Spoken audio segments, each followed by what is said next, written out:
श्री कृष्ण भगवान का जन्म, कारागार से नंदगांव तक की दिव्य यात्रा।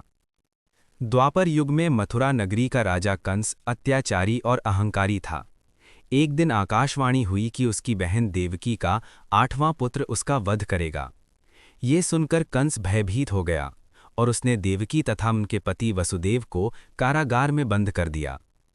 कंस ने निश्चय कर लिया कि देवकी से जन्म लेने वाले प्रत्येक शिशु को वो मार डालेगा।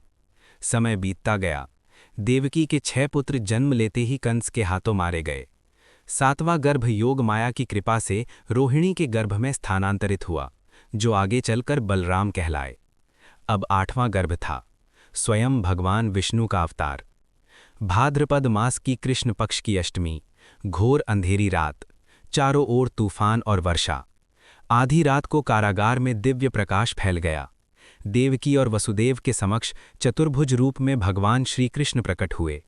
शंख, चक्र, गदा और पद्म धारण किए प्रभु ने कहा, माता, पिता, भय मत करो, मैं धरती पर धर्म की स्थापना के लिए आया हूँ। अब मुझे गोकुल में नंद बाबा के यहाँ पहुँचा दो और वहाँ जन्मी कन्या को यहाँ ले आओ। ये कहकर भगवान बाल रूप में परिवर्तित हो गए। उसी क्षण एक अद्भुत चमत्कार हुआ। कारागार के ताले अपने आप खुल गए। पहरेदार गहरी निद्रा में चले गए। वसुदेव ने बालक श्रीकृष्ण को एक टोकरी में रखा और उन्हें लेकर यमुना नदी की ओर चले। यमुना उफान पर थी, लेकिन जैसे ही वसुदेव जल में उतरे, नदी का जल शांत हो गया। शेषनाग ने अपने फन से श्रीकृष्ण को वर्षा से बचाया। ये दृश्य मानो स्वयं प्रकृति भगवान के स्वागत में नतमस्तक हो गई हो। वसुदेव सुरक्षित रूप से नंदगांव, गोकुल पहुंचे। वहां नंद बाबा के घर यशोदा मैया ने एक कन्या को जन्म दिया था और सब गहरी नींद में थे। वसुदेव ने श्रीकृष्ण को यशोदा की गोद में सुलाया और कन्या को लेकर वापस मथुरा लौट आए। जैसे ही वसुदेव कारागार पहुंचे, द्वार फिर से बंद हो गए और पहरेदार जाग गए, मानो कुछ हुआ ही ना हो।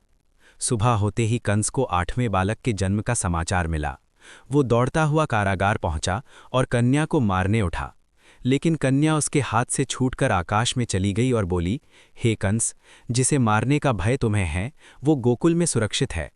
ये सुनकर कंस क्रोध और भय से कांप उठा।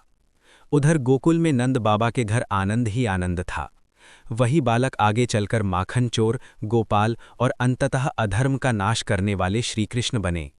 ये कथा हमें सिखाती है कि जब जब अधर्म बढ़ता है, तब तब भगवान स्वयं धरती पर अवतार लेते हैं।